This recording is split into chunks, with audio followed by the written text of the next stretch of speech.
Pacific ocean में ये एक छोटा सा ग्रुप ऑफ आइलैंड्स है जिसको एक नहीं, दो नहीं, 4 डिफरेंट कंट्रीज क्लेम करती हैं। इस ग्रुप ऑफ आइलैंड्स के अंदर है ये एक छोटा सा सीक्रेट आइलैंड और इस आइलैंड में है चाइना का मिलिट्री बेस जिसमें 10,000 फीट की एक लंबी एयर स्ट्रिप है। इसमें कोई भी चाइनीज फाइटर प्लेन लैंड कर सकता है। यहाँ एक एडवांस रडार सिस्टम भी है जो सारी आसपास की एक्टिविटीज एक्यूरेटली मॉनिटर कर सकता है। मिसाइल डिफेंस सिस्टम है और 200 से भी ज्यादा चाइनीज ट्रूप्स है। लेकिन इस आइलैंड की सबसे सरप्राइजिंग बात ये है कि कुछ सालों पहले तक ये आइलैंड एग्जिस्ट ही नहीं करता था। ये है चाइना का सीक्रेटली बिल्ट आइलैंड। इनफैक्ट 6 और ऐसे सीक्रेट आइलैंड्स हैं जो चाइना ने पैसिफिक ओशन में बनाए हैं आर्टिफिशियली, वो भी एक रैपिड स्पीड में। चाइना ने सिर्फ ये आइलैंड्स को बनाया ही नहीं बल्कि इन्हें हेवीली मिलिटराइज भी किया। इन आइलैंड्स को बनाना चाइना का एक स्ट्रैटेजिक जियोपॉलिटिकल मूव था। बट आज ये आइलैंड्स मैसिवली फेल हो रहे हैं, धंसना शुरू हो चुके हैं और शायद चाइना की एक एक्सपेंसिव मिस्टेक बन चुके हैं।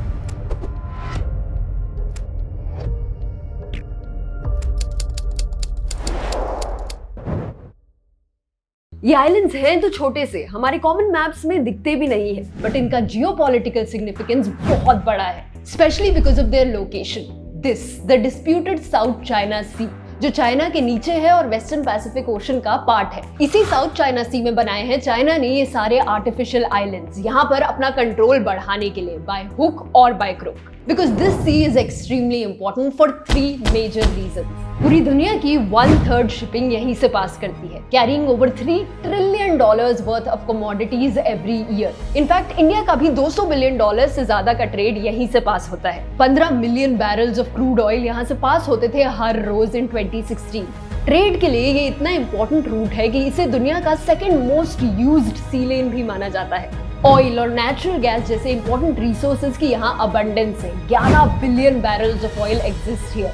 ये पूरे यूएस की एनुअल ऑयल कंजम्पशन से भी ज्यादा है। नॉट जस्ट दैट, यहाँ 190 trillion cubic feet of natural gas भी है। दुनिया की 10% फिशरीज इस एक एरिया में एग्जिस्ट करती है। यहाँ मौजूद diverse marine life is a crucial source of food for millions of south east Asians. ये तीनों जियोग्राफिकल रीजंस इस सी को एक्सट्रीमली इंपॉर्टेंट बनाते हैं। It's not just a piece of water, it's a way of economic and geopolitical dominance and China knows this very well. But ये extremely resourceful water body heavily disputed भी है और पूरे dispute का reason है ये एक लाइन, चाइना की बनाई हुई द 9 डैश लाइन, जिसे ड्रैगन्स टंग भी कहा जाता है। इस लाइन को चाइना ने बनाया है और इसी के बेसिस पर चाइना इस इंपॉर्टेंट साउथ चाइना सी का 90% पार्ट अपना क्लेम करती है। इस लाइन के अंदर का ये सारा एरिया चाइना अपना मानती है, जिसके अंदर कई सारे आइलैंड्स, रीफ्स और शोर्स है। बट डिस्प्यूट ये है कि 5 और कंट्रीज हैं जो इस सी के कई एरियाज को अपना क्लेम करती है। ये वो कंट्रीज हैं जिनकी coast line South China Sea को टच करती है। ऑल दीज कंट्रीज से that China is violating an important sea law, जिसके अकॉर्डिंग किसी भी कंट्री के कोस्ट लाइन में 200 नॉटिकल माइल्स तक जो भी एरिया आता है वो उसी कंट्री के अंदर फॉल करता है। मतलब 200 नॉटिकल माइल्स तक जो भी ऑयल रिफाइनरीज, गैस रिफाइनरीज या फिशरीज हो, उनका कंट्रोल उसी कंट्री के पास होना चाहिए। ये एक इंपॉर्टेंट सी लॉ है, पूरे वर्ल्ड में एप्लीकेबल है, बट चाइना इसे नहीं मानती। क्यों? अपनी हिस्ट्री का बहाना देके। चाइना का मानना है कि पूरे साउथ चाइना सी में और उसके अंदर के आइलैंड्स पर चाइनीज रूल था for centuries, as far back as their Han dynasty in the 2nd century। तो पास्ट को क्लेम करके चाइना आज लैंड अपना बोल रही है। चलो ठीक है, माना उनका क्लेम, बट फिर भी history can not be the reason जिसकी वजह से आज कंट्रीज लैंड क्लेम कर पाए, है ना? और इनफैक्ट कई सोर्सेज के अकॉर्डिंग तो चाइना का क्लेम ही फैक्चुअली इनकरेक्ट है, क्योंकि इनफ प्रूफ ही नहीं है दैट साउथ चाइना सी को चाइना कंट्रोल करती थी after the mid 17th century, जब उनकी रूलिंग डायनेस्टी ने सी ट्रेड पर बहुत रिस्ट्रिक्शंस लगा दिए थे। ऑल्सो इस सी में जो आइलैंड्स हैं वो बहुत छोटे हैं, तो कोई हिस्टोरिकल एविडेंस ही नहीं है जो ये साबित कर सके कि यहाँ लोग रहते थे। उनको चाइना रूल करे ये तो बहुत दूर की बात है। तो ये स्ट्रांगली कहा जा सकता है कि चाइना का क्लेम शायद सच नहीं है। इसलिए ये सारी डिस्प्यूटिंग कंट्रीज ने यूएन को अप्रोच किया है to contest China's claim. China और फिलीपींस का स्पेशली इंटरनेशनल कोर्ट में केस चल रहा था about this serious dispute. International court ने भी चाइना का क्लेम एकदम रिजेक्ट कर दिया in 2016, but China didn't care. China ने रूलिंग को माना ही नहीं। इनफैक्ट चाइना ने रूलिंग के अगेंस्ट जाके एक स्ट्रैटेजिक जियोपॉलिटिकल मूव खेला, वो भी सीक्रेट में। चुपचाप चाइना ने कई आर्टिफिशियल आइलैंड्स बनाना शुरू कर दिया इन द साउथ चाइना सी। 2013 से 2016 के बीच उन्होंने कई ऐसे आइलैंड्स बनाए अपनी स्टेट ओन्ड कंपनीज को कमीशन करके।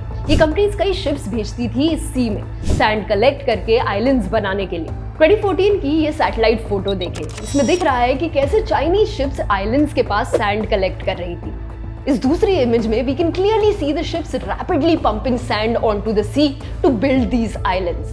साउथ चाइना सी के 7 स्पॉट्स में ये आइलैंड्स बनाए गए। 3000 एकर्स था इनका कलेक्टिव साइज। काम इतनी तेजी से चल रहा था कि हर दिन 3.5 acres of new islands were being added. This was a massive project, but China यहाँ रुका नहीं। उन्होंने इन आइलैंड्स को हेवीली मिलिटराइज भी किया। एयर स्ट्रिप्स बनाई गई capable of handling heavy aircraft. Military outpost बनाए गए, एंटी क्रूज मिसाइल्स और फाइटर जेट्स यहाँ स्टेशन किए गए और कई रडार सिस्टम्स भी लगाए गए जिनके थ्रू चाइना इजीली सी को मॉनिटर कर सकता है।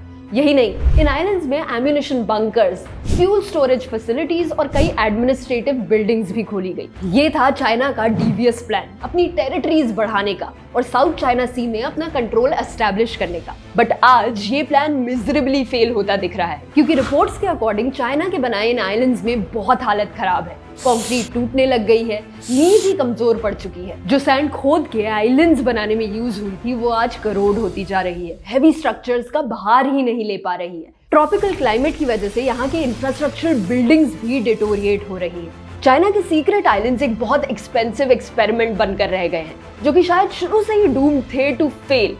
4 मेजर रीजंस की वजह से ये आइलैंड्स चाइनीज मेनलैंड से काफी दूर है, जिसकी वजह से ये स्ट्रेटेजिकली डिसएडवांटेज में है। इस लंबे डिस्टेंस की वजह से चाइना के सबसे तेज कॉम्बैट शिप को भी यहाँ आने में 20 घंटे से ज्यादा लगेंगे। That's a long time, specially किसी एनिमी अटैक के समय। इन आइलैंड्स को कोई चीज कनेक्ट भी नहीं करती है फ्रॉम द मेनलैंड, जिसकी वजह से अगर कोई अटैक में आता है तो उसको सपोर्ट करना will be very difficult. In islands के छोटे साइज की वजह से इनमें बस एक ही रनवे है। That's not enough, क्योंकि ये एक टाइम पर एक ही एयरक्राफ्ट को सपोर्ट कर सकता है। इसकी वजह से लैंडिंग और टेक ऑफ के टाइमिंग्स लिमिट हो जाते हैं। मिलिट्री सप्लाईज एक्सपोर्ट करने की कैपेबिलिटी भी कम हो जाती है। प्रॉब्लम ये भी है कि ये रनवेज ओशन के बहुत पास है, जिसकी वजह से हाई टाइड्स और ट्रॉपिकल वेदर में उनके डैमेज होने के हाई चांसेस हैं। ये आइलैंड्स इतने छोटे हैं कि कोई मेजर अटैक को सर्वाइव करना will be very difficult for them, specially because आसपास की सारी countries are already contesting them. And suppose US अपने एलाइज फिलीपींस और मलेशिया के साथ जुड़ता है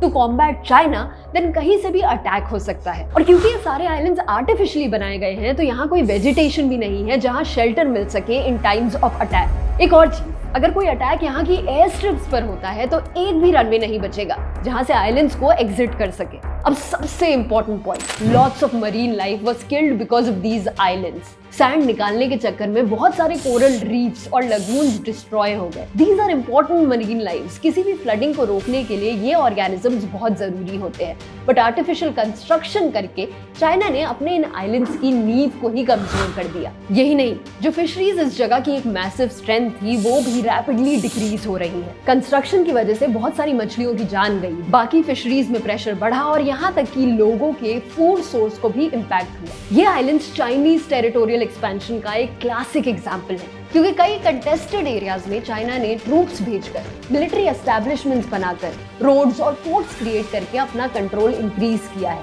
but it is yet to be seen कि इन आइलैंड्स का फ्यूचर क्या होता है और साउथ चाइना सी का डिस्प्यूट सॉल्व हो पाता है या नहीं। हेलो ह्यूमंस, क्या आपको इस डिस्प्यूट के बारे में पता था? और क्या आप इन चाइनीज आइलैंड्स के बारे में जानते थे? अगर ऐसे जियोपॉलिटिकल टॉपिक्स पसंद है तो हमें कमेंट्स में बताओ।